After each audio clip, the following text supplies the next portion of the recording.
beautiful musical break. And indeed, I know that my Redeemer lives. And so far as I know my Redeemer lives, so I know you also believe that your Redeemer lives. You are still watching Startup, and it is a program designed to bring you energy to start up your morning right, to usher you into a beautiful morning and end it in a wonderful day.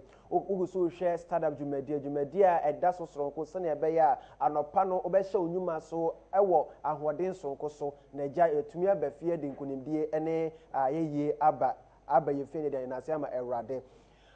This is Startup, and today is the greatest day in my life that I wouldn't forget, because I have a personality in the studio who is going to aid me to share your food for thought this morning. And this personality has done it on all sorts of international networks. And if I'm privileged to host him, then we are soaring higher on Startup, and you wouldn't get it anywhere else apart from Startup. I'm making reference to Father Michael Lapsley. Father Michael Lapsley. He is an Anglican priest and the director of Institute for the Healing of Memories, Cape Town, South Africa. He was born in New Zealand and joined the Society of the Sacred Mission in Australia. In 1973, he moved to South Africa. In 1976, he went into exile, forced by the then South African government because he was against apartheid.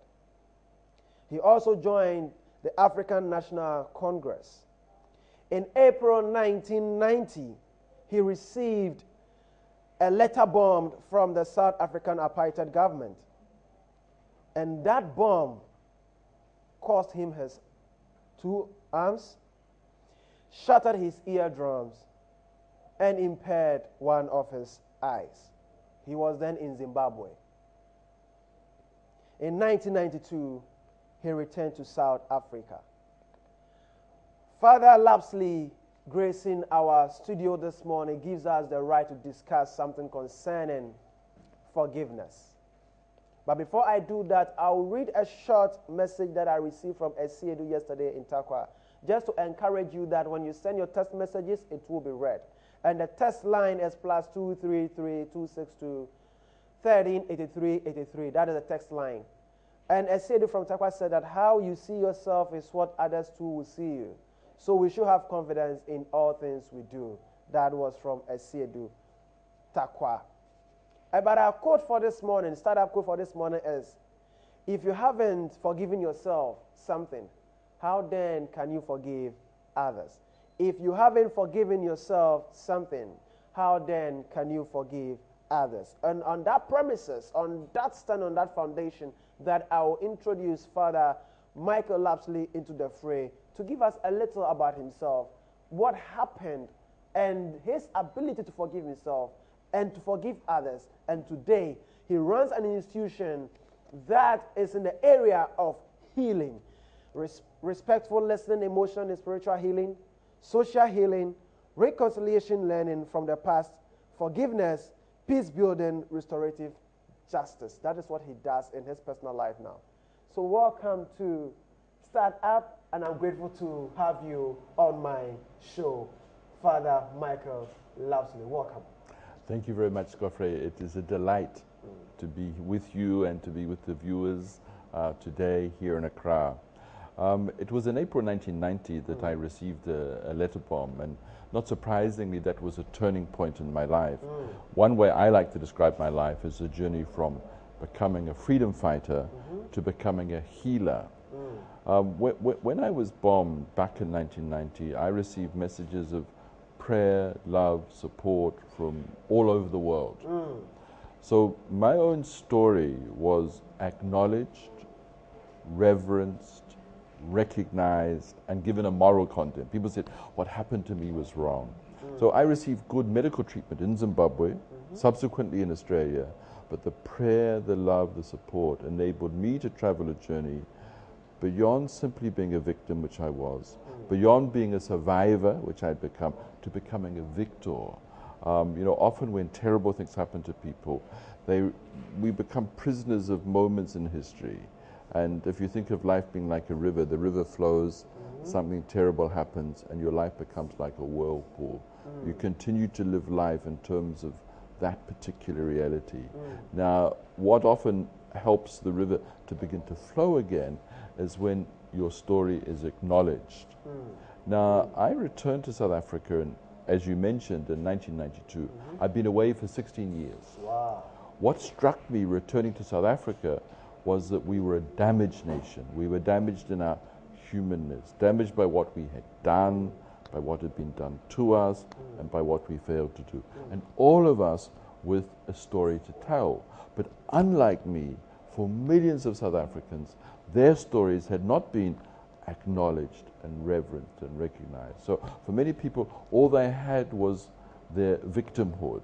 So that led me to begin to set up a process that we call the healing of the memories, creating safe and sacred spaces where people can deal with what has happened to them, and particularly what has happened to them because of the journey of their country. And I'm conscious that here in Accra, here in Ghana, there is still unfinished business from the past. People are still carrying wounds inside them that continue to infect them, continue to shape what's happened to them. And for some people, forgiveness may be the key to healing.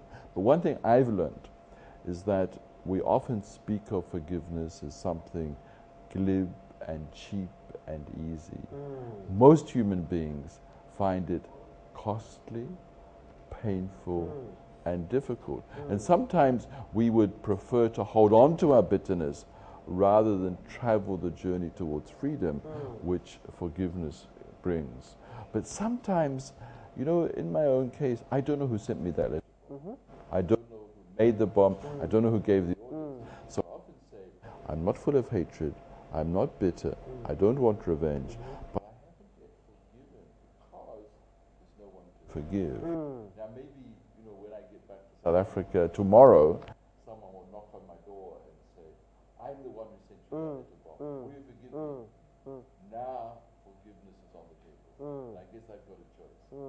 Yes, no, not yet. But maybe I might say to my friend, well, excuse me, sir, do you still make letter bombs? He says, no. Actually, I work at the local hospital. Will you forgive me? My answer is, yes, of course I forgive you. And I would prefer that you continue working in that hospital rather than be locked up in prison. Because I believe not so much in the justice of punishment, but in the justice of restoring relationships. And he said that he was convicted, and for that reason, he is able today to share his past experience in the healing process. Let's go for a short musical break, and when I come back, you will be invited to join the fray with your telephone calls, and we can make it interactive.